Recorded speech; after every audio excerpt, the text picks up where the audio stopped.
গোপালগঞ্জে এনসিপির সমাবেশকে ঘিরে হামলা ও সহিংসতার ঘটনায় জারি করা কারফিউর সময় বাড়িয়েছে জেলা প্রশাসন। নতুন নির্দেশনা অনুযায়ী শনিবার সকাল ৬টা পর্যন্ত কারফিউ জারি থাকবে। এর আগে জেলায় বৃহস্পতিবার সন্ধ্যা ৬টা থেকে শুক্রবার সকাল ১১টা পর্যন্ত কারফিউ বহাল থাকে। সকাল ১১টা থেকে ৩ ঘন্টার বিরতির পর দুপুর ২টা থেকে আবার শুরু হয় কারফিউ। গোপালগঞ্জে জাতীয় নাগরিক পার্টির পদযাত্রা ও সমাবেশকে কেন্দ্র করে সংঘর্ষের ঘটনায় বুধবার সন্ধ্যায় কারফিউ জারি করে প্রশাসন। কারফিউর কারণে থমথমে পরিবেশ বিরাজ করছে। শহরের পরিবেশ শান্ত রয়েছে। এদিকে গত ১২ ঘন্টায় জেলাব্যাপী যৌথ বাহিনীর অভিযানে আরও ২০ জনকে গ্রেপ্তার করা হয়েছে। এ নিয়ে গ্রেপ্তারের সংখ্যা দাঁড়ালো ৪৫ জনে।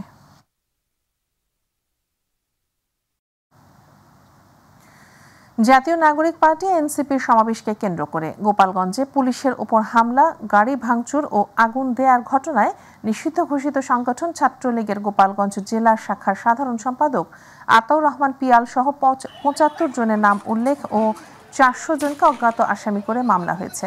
সকালে সদর থানার পুলিশ পরিদর্শক আহমেদ আলী বাদী হয়ে সন্ত্রাস বিরোধী আইনে সদর থানায় মামলাটি দায়ের করেন। তাৎক্ষণিকভাবে বাকি আসামিদের নাম পরিচয় পাওয়া যায়নি। গোপালগঞ্জে বুধবারের সংঘাত সহিংসতার ঘটনায় এখন পর্যন্ত ৫ জনের মৃত্যুর খবর পাওয়া গেছে। পরিস্থিতি নিয়ন্ত্রণে সেদিন প্রথমে ১৪৪ ধারা জারি করলেও তাতে কাজ না হওয়ায় বুধবার রাত ৮টা থেকে বৃহস্পতিবার সন্ধ্যা ৬টা পর্যন্ত কারফিউ দেয় সরকার, যা পরবর্তীতে আরও বাড়ানো হয়।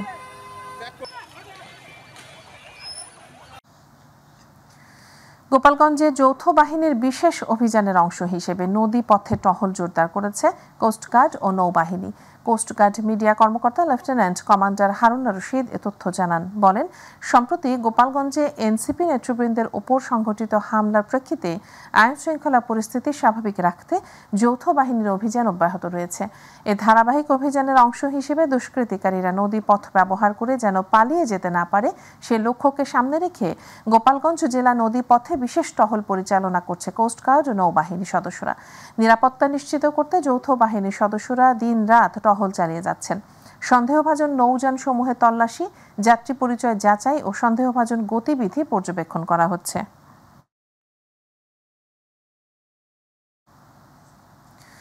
সামনে আরেকটি লড়াই আসার আভাস দিয়ে কর্মীদের সতর্ক থাকার আহ্বান জানিয়েছেন জাতীয় নাগরিক পার্টি এনসিপির আহ্বায়ক নাহিদ ইসলাম। দুপুরে মুন্সিগঞ্জে এনসিপির পথসভায় যোগ দিয়ে এ আহ্বান জানান তিনি।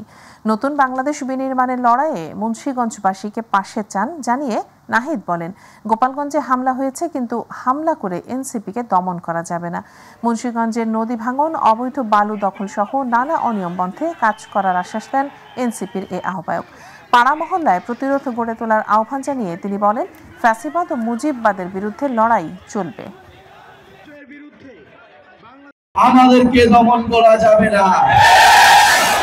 প্রিয় মুন্সিগঞ্জবাসী, আপনাদেরকে এই নদী ভাঙন থেকে রক্ষা করব আমরা, নদী দুর্যোগ থেকে রক্ষা করব আমরা।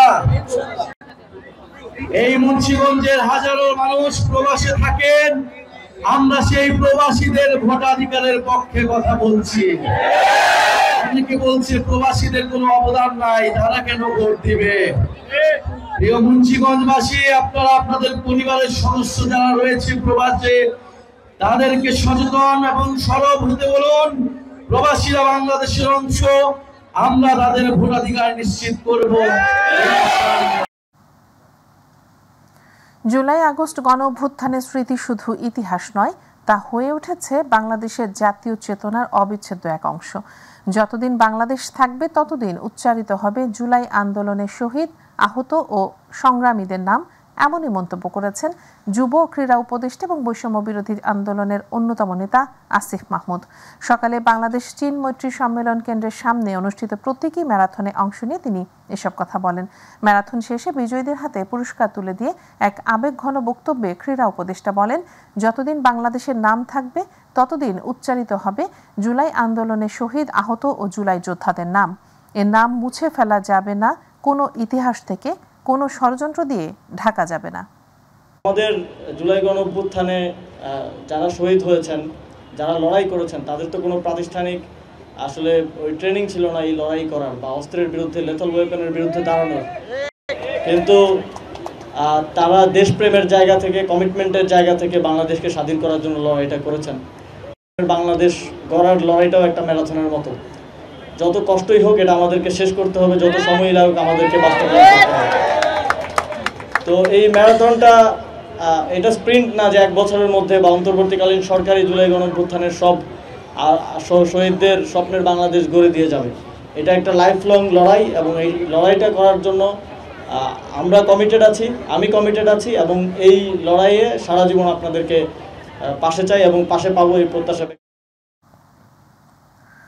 পিআর পদ্ধতি, জুলাই গণহত্যার দৃশ্যমান বিচার ও লেভেল প্লেইং ফিল্ড নিশ্চিত সহ 7 দফা দাবি জনগণের কাছে পৌঁছে দিতে জাতীয় সমাবেশ করছে জামায়াত ইসলামী। সমাবেশে সারা দেশ থেকে কয়েক লাখ নেতাকর্মী যোগ দেবেন।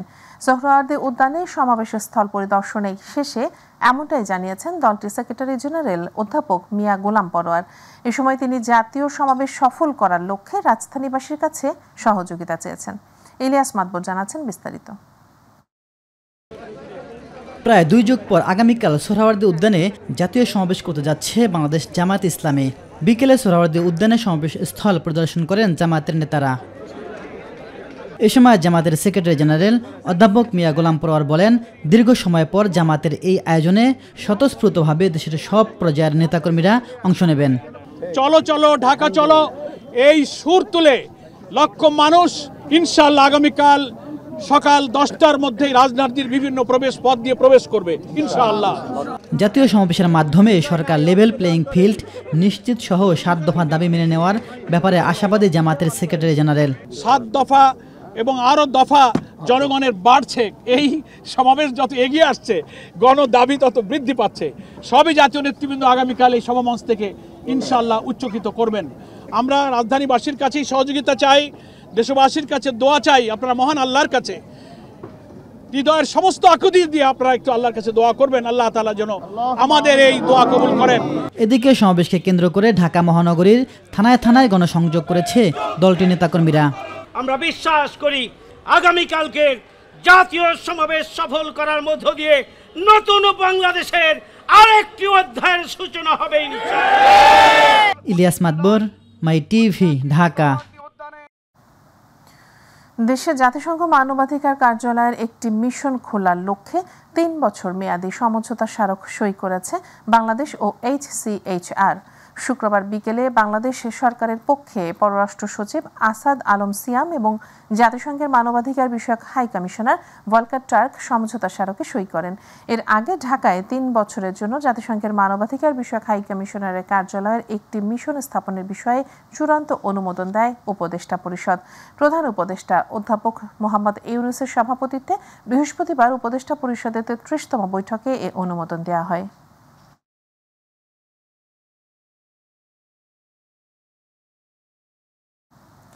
জুলাই গণহত্যার বিচার, দেশব্যাপী আইন শৃঙ্খলা পরিস্থিতির অবনতি এবং ঢাকায় জাতীয় সংঘের মানবাধিকার কমিশনের অফিস চালুর অনুমোদন দেওয়ার বিরুদ্ধে বায়তুল মোকাররমের উত্তর গেইটে সমাবেশ ও বিক্ষোভ মিছিল করেছে ইসলামী আন্দোলন বাংলাদেশ এবং খেলাফতে মজলিস। এ সময় তারা গোপালগঞ্জের এনসিপি নেতাদের ওপর হামলার তীব্র নিন্দা জানান। এছাড়া ঢাকায় জাতিসংঘের মানবাধিকার অফিসের ভিন্ন উদ্দেশ্য থাকতে পারে দাবি করে ওই অফিসের অনুমোদন অবিলম্বে বাতিলের দাবি জানান তারা। আফজাল হোসেনের রিপোর্ট। জুলাই গণহত্যার বিচার, দেশব্যাপী আইনশৃঙ্খলা পরিস্থিতির অবনতি এবং ঢাকায় জাতিসংঘের মানবাধিকার কমিশনের অফিস চালুর অনুমোদন দেওয়ার বিরুদ্ধে এই বিক্ষোভ মিছিল। পৃথক 2টি মিছিলে অংশ নেন ইসলামী আন্দোলন এবং খেলাফত মজলিসের কর্মীরা। এ সময় তারা জাতিসংঘের মানবাধিকার কমিশনের অফিসের বিষয়ে তীব্র ক্ষোভ প্রকাশ করেন। বিক্ষোভ মিছিলের পূর্বে জাতীয় মসজিদের উত্তর গেইটে সমাবেশ করেন আন্দোলনকারীরা। এ সময় অবিলম্বে জুলাই আন্দোলনে গণহত্যার বিচার দাবি করেন তারা।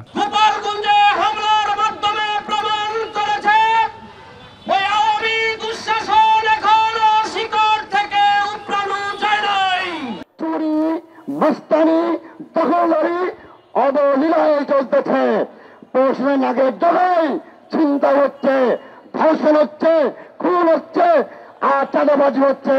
প্রশাসন দাঁড়িয়ে দাঁড়িয়ে দেখছে। প্রশাসন যদি এই খুনি স্বৈরাচার নিষিদ্ধ জঙ্গি সংগঠন আওয়ামী লীগকে নির্মূল করতে না পারে, তাহলে কিন্তু আবারও সেই দায়িত্ব আমরা হাতে তুলে নিব ইনশাআল্লাহ। এছাড়া বাংলাদেশে জাতিসংঘের মানবাধিকার কমিশনের অফিস চালুর তীব্র বিরোধিতা করেন বিক্ষোভকারীরা। এদেশের মানুষ কখনো দাবি করে নাই মানবাধিকার কমিশন গঠন করতে হবে, তাদের অফিস বাংলাদেশে হবে, কেউ দাবি করে না, মিছিলও হয় নাই। হঠাৎ করে কেন তাদের এই অনুমোদনটা দেওয়া হলো? আর অনুমোদন দেওয়ার পরপরই দেখছেন আবার সেই জঙ্গি নাটক শুরু হয়ে গেছে। আপনাকে দেওয়া হয়েছে সংস্কার করার জন্য, জাতীয় কোনো ইস্যুতে আপনি লাগ করাতে পারবেন না। আপনি দেশে মানবাধিকার কমিশনের আপনি করিডোর দিবেন, আপনি এখানে তাদের অফিস দিবেন, এটা সম্ভব না। ওই আমেরিকার মানবাধিকার আমরা চাই না। দাবি আদায় না হলে আরো বড় কর্মসূচির কথা জানিয়েছেন আন্দোলনকারীরা। আফজাল হোসেন, মাই টিভি, ঢাকা। এবার রক্তাক্ত জুলাই গণ অভ্যুত্থান।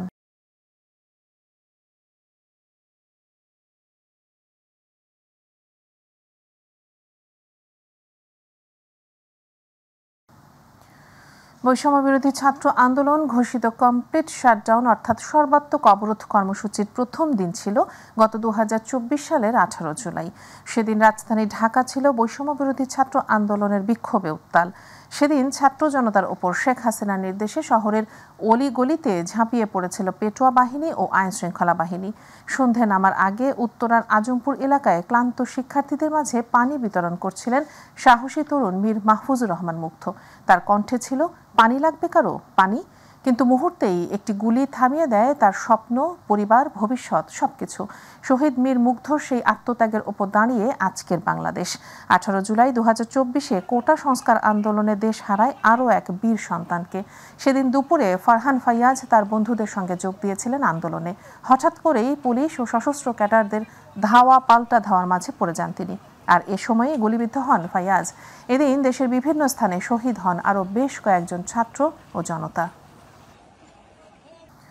2024 সালে ফ্যাসিবাদী শেখ হাসিনা সরকারের পতন ঘটাতে বেসরকারি বিশ্ববিদ্যালয়ের শিক্ষার্থীদের সাহসী ভূমিকা ছিল অপরিসীম। তাদের বীরত্বগাথা ও আত্মত্যাগ গোটা জাতিকে উজ্জীবিত করেছিল। ফ্যাসিস্ট শাসন আমলের অবসান ও নাগরিকদের বাক স্বাধীনতা ফেরাতে তারাও বুক পেতে দিয়েছিলেন প্রাণঘাতী বুলেটের সামনে। বেসরকারি বিশ্ববিদ্যালয়গুলোর শিক্ষার্থীদের অদম্য এই আন্দোলন ইতিহাসে লেখা থাকবে স্বর্ণাক্ষরে। বিস্তারিত আবু সাইদ অপুর রিপোর্টে। 24-এর 18 জুলাই একনায়কতন্ত্র শাসন ব্যবস্থার অবসান ও গণ অভ্যুত্থানের মাধ্যমে স্বৈর শাসকের পতন ঘটাতে বেসরকারি বিশ্ববিদ্যালয়ের শিক্ষার্থীদের সাহসী ভূমিকা রূপ পায় ভিন্ন এক মাত্রা।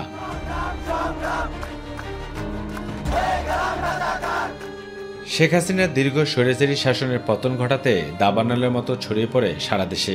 জীবন বাজি রেখে বেসরকারি বিশ্ববিদ্যালয়ের শিক্ষার্থীরা হয়ে ওঠে অগ্নিগিরির মতো। দীর্ঘ শোষণ, বঞ্চনা আর দাসত্বের হাত থেকে রেহাই পেতে প্রতিটি এলাকায় রাস্তায় নেমে পড়ে পাহাড়সম মনোবল নিয়ে বেসরকারি বিশ্ববিদ্যালয়ের শিক্ষার্থীরা। জীবন বাজি রেখে প্রাণঘাতী বুলেটের সামনে বুক পেতে দিতেও দ্বিধা ছিল না কারো। শুধু শেখতন্ত্রের পতন নয়, বরং একটি প্রজন্মের প্রতিবাদী কণ্ঠ ও আত্মমর্যাদার প্রতীক হিসেবেও রাজপথে বীরদর্পে নেমে পড়েছিল তারা।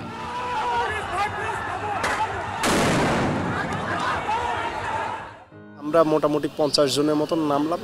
তারপর দেখলাম যে আমাদের বিবিএ ডিপার্টমেন্টের অনেক শিক্ষার্থী চলে আসলো। এরপর একে একে মানে প্রায় 300-র মতন শিক্ষার্থী আমরা ওই মোমেন্টে যারা ভার্সিটিতে ক্লাসে ছিল তারা ক্লাস বর্জন করে আমাদের সাথে আন্দোলনে সম্পৃক্ত হলো। ঢাকার মধ্যে যদি কয়েকটি ইউনিভার্সিটি থাকে তার মধ্যে ছাত্রলীগের মানে ক্যাম্প হিসাবে পরিচিত হলো আমাদের মিরপুর ইউনিভার্সিটি অ্যান্ড কলেজ। আর সেখান থেকে এই দেশের যে সরকার, স্বৈরাচারী সরকারের বিরুদ্ধে গিয়ে দাঁড়ানো, এটা অনেক কঠিন একটি চ্যালেঞ্জিং বিষয় ছিল। 18 জুলাই সম্পূর্ণরূপে বেসরকারি বিশ্ববিদ্যালয়ের শিক্ষার্থী এবং তাদের সাহসী প্রচেষ্টা অবাক করে দিয়েছিল পুরো বাংলাদেশকে। কারণ দীর্ঘ 16 বছরের শোষণ শাসনের অবসান ঘটিয়ে যেন প্রতিষ্ঠিত হয় গণতন্ত্র পুনরুদ্ধার এবং ভোটাধিকার সহ কথা বলার বাক স্বাধীনতা। আমরা সাহস করে বিএনএস দিকে মুভ করছি। ভার্সিটি থেকে আশেপাশে কলেজগুলো আমাদের দেখে ইন্সপায়ার হয়ে ওরা হচ্ছে বিশাল মিছিল নিয়ে জমজমে আমরা 1 ঘন্টা অবস্থান করি। ওখানে অবস্থান করে আরও মানুষ হিউজ হয়ে গেল। 18 তারিখ আমরা প্রোগ্রামটা বাস্তবায়ন করছি। প্রায় 5 থেকে 7,000 পোলাপাইন এদিক থেকে এসে সব মিলিয়ে 30,000-এর মতো স্টুডেন্ট ছিল 18 তারিখ সকাল সন্ধ্যা। কিন্তু যখন ওই দিন মুগ্ধ ভাই শহীদ হয়েছিল, তো 5টা পর্যন্ত র্যাব, পুলিশ, তথাকথিত কিছু সদস্য তারা যেভাবে হোক দমিয়ে রাখার চেষ্টা করছিল। তবে বেসরকারি বিশ্ববিদ্যালয়ের শিক্ষার্থীদের এই জীবন উৎসর্গ, ত্যাগ, পঙ্গুত্ব জুলাই অভ্যুত্থানের ক্যালেন্ডারের পাতায় 18 জুলাই চিরস্মরণীয় থাকবে অনন্তকাল, এমনটাই প্রত্যাশা স্বাধীনতাকামী মানুষজনের। আবু সাদপু, মাই টিভি, ঢাকা। এই মাসে জুলাই সনদ না হলে অন্তর্বর্তী সরকার ও ঐকমত্য কমিশন দায়ী থাকবে বলে মন্তব্য করেছেন বিএনপি স্থায়ী কমিটির সদস্য সালাউদ্দিন আহমেদ। আর বিএনপির সাথে সরকার পক্ষপাতমূলক আচরণ করছে উল্লেখ করে স্থায়ী কমিটির আরেক সদস্য মির্জা আব্বাস জানান, সময়মতো নির্বাচন না দিলে দেশকে অস্থিতিশীলতার দিকে ঠেলে দেওয়া হবে। 24-এর গণ অভ্যুত্থানে শহীদদের স্মরণে রাজধানীতে মৌন মিছিল পূর্ব আলাদা সমাবেশে এসব কথা বলেন তারা। এসএম আরিফের রিপোর্ট। 24-এর গণ অভ্যুত্থানে শহীদদের স্মরণে ঢাকা উত্তর বিএনপির আয়োজনে এই মৌন মিছিল। মিছিল পূর্ব সমাবেশে দলটির স্থায়ী কমিটির সদস্য সালাউদ্দিন আহমেদ জানান, গণতান্ত্রিক শক্তিগুলোর মধ্যে বিভক্তি সৃষ্টির নানা ষড়যন্ত্র চলছে। জাতীয় সংসদ নির্বাচনের আগে স্থানীয় সরকার নির্বাচন চাই, তাদের একটা উদ্দেশ্য আছে, তাদের একটি অসৎ উদ্দেশ্য আছে।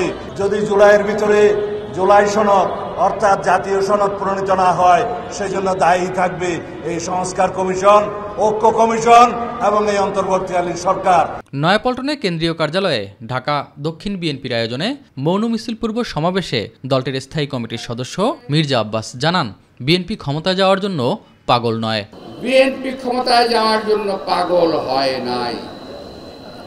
বিএনপি 17 বছর রাজপথে আন্দোলন করেছে দেশের মানুষের গণতন্ত্রের জন্য, ভোটের অধিকারের জন্য। আর আজকে সেই সুযোগ নিয়ে বিএনপিকে নিশ্চিহ্ন করে দিয়ে আপনারা ক্ষমতায় যাওয়ার চেষ্টা করতেছেন। এক দলকে করে রাখবেন, এক দলকে কোখে রাখবেন, বিএনপিকে নিশ্চিহ্ন করার প্রোগ্রাম করবেন, পায়তারা করবেন, এই চিন্তা কখনো করেন না। আপনারা দল এসেছেন, আমরা স্বাগত জানিয়েছি, আমরা সহযোগিতা করার চেষ্টা করছি, আপনাদেরকে সহযোগিতা দিচ্ছি। আপনারা খুব তাড়াতাড়ি একটি নির্বাচন দেন, দিলে কিন্তু যেটা হবে, দেশের যে আজকে অশান্ত পরিস্থিতি, এই অশান্ত পরিস্থিতি ঠান্ডা হয়ে যাবে। এদিকে জাতীয় প্রেস ক্লাবের সামনে বাংলাদেশ সম্মিলিত পেশাজীবী পরিষদের প্রতিবাদ সভায় বিএনপি নেতা ডাক্তার এজেডএম জাহিদ জানান, ষড়যন্ত্র করে ক্ষমতায় আসার চেষ্টা করছে একটি দল। এমন কোন অনৈক্যের কথা বলবেন না, এমন কোন ষড়যন্ত্রে নিজেদেরকে দেশি বিদেশি ষড়যন্ত্রে জড়াবেন না। মনে রাখবেন, ওই কথাটি দিল্লিও নয়, পিন্ডিও নয়, সিদ্ধান্ত হবে এই বাংলাদেশে, সবার আগে বাংলাদেশ। এসএম আরিফ, মাই টিভি, ঢাকা। প্রচলিত পদ্ধতিতে নয়, পিআর পদ্ধতিতে জাতীয় সংসদ নির্বাচনের দাবি জানিয়েছেন গণ অধিকার পরিষদের সভাপতি নুরুল হক নূর।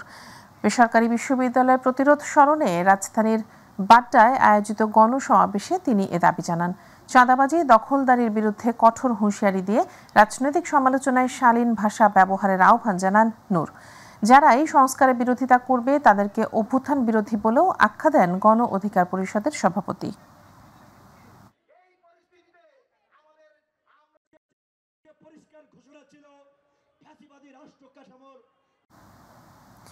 বাংলাদেশে স্টারলিংক কার্যক্রম সফলভাবে চালু করতে সরকারের কর্মকর্তাদের সমন্বিত প্রচেষ্টার ভূয়সী প্রশংসা করেছেন স্পেস এক্সের ভাইস প্রেসিডেন্ট লরেন ড্রেয়ার।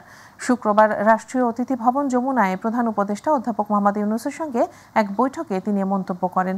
প্রধান উপদেষ্টা ড্রেয়ারকে বাংলাদেশে স্বাগত জানিয়ে বলেন, এখন বর্ষাকাল, এ সময়ে নির্ভরযোগ্য প্রযুক্তির মাধ্যমে সংযোগ রক্ষা করাটা অত্যন্ত জরুরি হয়ে পড়ে। তিনি আরও বলেন, দেশের পার্বত্য অঞ্চলে সংযোগ ব্যবস্থার ঘাটতি রয়েছে। এসব অঞ্চলে যথেষ্ট স্কুল, শিক্ষক বা চিকিৎসক নেই। 100টি স্কুলে অনলাইন শিক্ষা চালু করার লক্ষ্য নির্ধারণ করা হয়েছে, যেন দূরবর্তী এলাকার শিক্ষার্থীরা উপকৃত হতে পারে। এছাড়া চিকিৎসা খাতেও নিরবচ্ছিন্ন ইন্টারনেট ভূমিকা রাখতে পারে বলে জানান তিনি।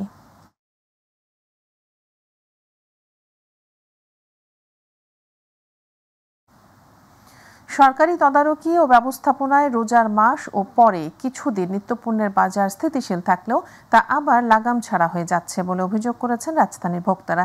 কিছুতেই অস্থিরতা কমছে না চালের বাজারে। 50 থেকে 80 টাকার মধ্যে বিক্রি হচ্ছে সব ধরনের সবজি। অন্যদিকে বেড়েছে সয়াবিন তেল ও মসুর ডালের দামও। এদিকে গরুর মাংস কেজিতে কমেছে অন্তত 50 টাকা। ইলিয়াস মাতবরের রিপোর্ট। শুক্রবার সাপ্তাহিক ছুটির দিন।